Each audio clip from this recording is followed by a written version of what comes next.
بدل جاتے ہیں. ٹھیک ہے بیٹا, ان کے معنی بدل جاتے ہیں. الفاظ سیم ہوں گے, بالکل وہی لفظ ہوگا اور اس کا املا بھی وہی ہوگا, لیکن تلفظ ان کا مختلف ہوتا ہے اور ان کی معنی بھی مختلف ہوتی ہے. جیسے سب سے پہلا لفظ دیکھیے قسم. ٹھیک ہے, قسم کا کچھ اور مطلب ہے اور قسم بالکل اسی طرح لکھا ہوا, لیکن اس پہ زبر ہے, اس پہ زیر ہے. ٹھیک ہے بیٹا. سحر لکھا ہوا ہے, اس کے سامنے سحر اور اس کے برابر میں سحر لکھا ہوا ہے. سحر کہتے ہیں بیٹا جادو کو, اور سحر کہتے ہیں صبح کے وقت کو. ٹھیک ہے, لفظ بالکل اسی طرح لکھے ہوئے ہیں, لیکن آپ دیکھیں زبر زیر سے فرق آ گیا سحر اور سحر میں. اسی طرح دم لکھا ہوا ہے اور اس کے بعد زبر سے, اور اس کے بعد دم لکھا ہوا ہے اس پہ پیش ہے. ٹھیک ہے, تو کتنا فرق آ جاتا ہے الفاظ میں صرف زبر زیر کے فرق کی وجہ سے. اس کے بعد لکھا ہوا مخاطب اور اس کے سامنے لکھا ہوا مخاطب. مخاطب ہوتا ہے مطلب بات کرنے والا. ٹھیک ہے, مخاطب کہتے ہیں خطاب کرنے والے کو, بات کرنے والے کو. اور مخاطب وہ لوگ ہوتے ہیں یا وہ فرد ہوتا ہے جس سے بات کی جا رہی ہوتی ہے. مثال کے طور پہ میں ابھی آپ سے مخاطب ہوں, آپ میرے مخاطب ہیں. ٹھیک ہے, آپ سے میں بات کر رہا ہوں تو آپ مخاطب ہوئے اور میں بات کرنے والا یعنی مخاطب ہوا. ٹھیک ہے بیٹا. اسی طرح دیکھیں حل لکھا ہوا ہے, حل اور ہل وہی املا ہے بالکل, لیکن فرق دیکھیے گا. حل کا کیا مطلب ہوتا ہے اور ہل کا کیا, ہل مطلب ہوتا ہے ہلنا, اسی سے کہتے ہیں ہم یہ لفظ بنائیں ہلنا, اسی سے بنائیں. حل کہتے ہیں کس کو, وہ جو حل چل رہا ہوتا ہے, کھیتوں میں حل چلاتے ہیں. خرد, خرد بیٹا, اور اس ایک لفظ لکھا ہوا خرد, دونوں میں خرد کہتے ہیں بیٹا عقل کو, زیر کے ساتھ عقل کو کہتے ہیں. ٹھیک ہے, اور خرد مطلب ہوتا ہے بچہ, چھوٹا بچہ. ٹھیک ہے, اسے کہتے ہیں خرد.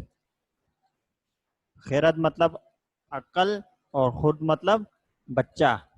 ٹھیک ہے, مل اور مل, مل تو کہتے ہیں کسی فیکٹری وغیرہ کو کہتے ہیں. ٹھیک ہے, اور مل کسے کہتے ہیں, مرض کہتے ہیں گندگی کو. بھی اردو میں یہ لفظ استعمال ہوتا ہے مل, گندگی کے لیے. ٹھیک ہے بیٹا, تو آپ دیکھیں لفظ وہی ہیں, املا وہی ہے, لیکن الفاظ وہی ہیں, لیکن صرف زبر زیر کے فرق سے معنی میں بالکل فرق آ گیا, بالکل الگ معنی ہو گئے وہ. ٹھیک ہے, یہ بات سمجھ میں آئی بیٹا آپ لوگوں کو؟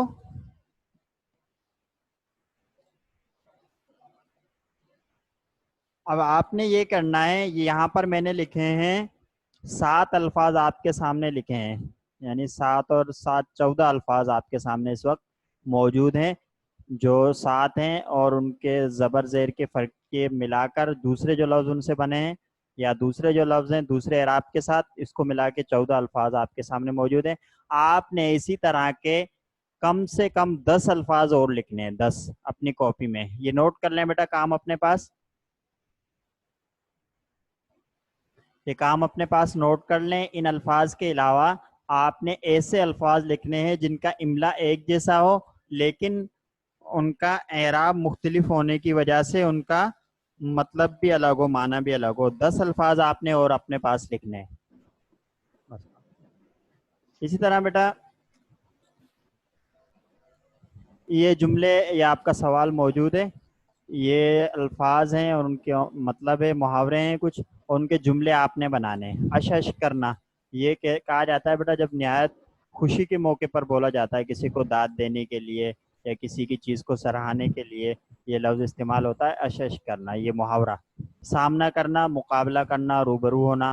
پھولے نہ سمانا مطلب ہوتا ہے بہت زیادہ خوشی ملتی ہے نا جب کسی کو, تو وہ کہتے ہیں مجھے اتنی خوشی ملی کہ میں پھولا نہیں سما رہا ہوں. ٹھیک ہے بیٹا, یہ 3 محاورے اس وقت آپ کے سامنے موجود ہیں, تو یہ آپ نے اپنی کاپی میں لکھنے ہیں. ٹھیک ہے بیٹا, اپنی کاپی میں ان کے جملے لکھنے ہیں. یہ الفاظ بھی اسی طرح لکھ لیجیے گا, اس کے بعد ان کے جملے بنا لیجیے گا, اس کا مطلب بھی لکھ لیجیے گا. یہ اسکرین شاٹ لے لیں بیٹا, اس کا بھی اور اس کا بھی, تاکہ آپ اپنی کاپی میں یہ کام کر سکیں.